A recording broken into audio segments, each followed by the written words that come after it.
A spokesman for Turkish President Recep Tayyip Erdoğan condemned Armenian President Serzh Sarksyan for recent comments accusing Ankara of sending an indecent invitation to an event commemorating the Çanakkale, Gallipoli, Battle of World War I on April 24.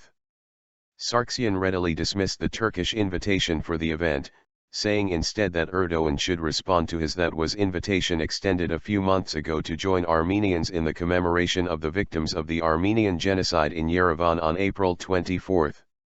On January 29, Sarksyan repeated his criticism of the Turkish initiative, calling it a cynical and short-sighted invitation. They say that in politics all means will do, but in this particular case Ankara has harmed its own self. Once I received that indecent invitation, I hurried to publicly respond to it so as to prevent any improper comments from the international mass media. I think my response and the reaction of the Turkish society have proved that it was an injudicious initiative, Sarksyan was quoted in the Armenian media as saying during a meeting of a state committee for the commemoration of the centennial of the alleged Armenian genocide. In remarks published by state news agency Anadolu on its website, presidential spokesman Brahim Kalin denounced Sarksyan's comments as undiplomatic and unstatesmanlike. We return the expressions he used back to him, he told the agency. Kalin accused the Armenian administration of not responding to Turkey's goodwill gestures, including the invitation to join the Çanakkale commemoration.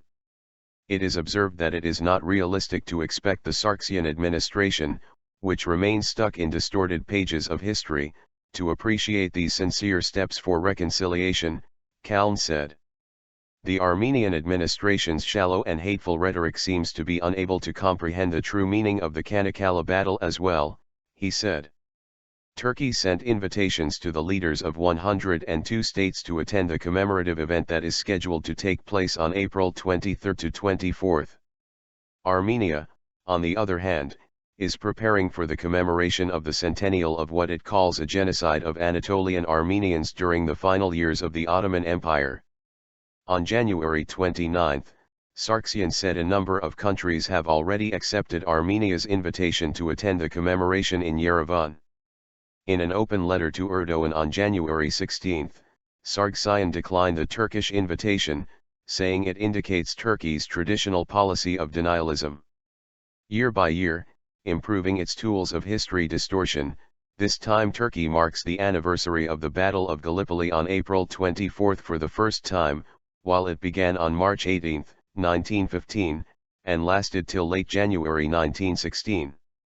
Furthermore, the Allies' land campaign, the Gallipoli land battle, took place on April 25, 1915, said Sarksyan in his letter. What purpose does it serve if not a simple-minded goal to distract the attention of the international community from the events dedicated to the centennial of the Armenian genocide? Whereas, before organizing a commemorative event, Turkey has a much more important obligation toward its own people and the entirety of humanity, namely the recognition and condemnation of the Armenian genocide, he added. Ankara denies claims that the events of 1915 amounted to genocide, arguing that both Turks and Armenians were killed when Armenians revolted against the Ottoman Empire during World War I in collaboration with the Russian army, which was then invading eastern Anatolia. Every year on April 24, Armenians around the world commemorate the Armenian victims who died at the end of World War I in Ottoman Turkey. Armenians are preparing for the centennial commemoration events this year in April.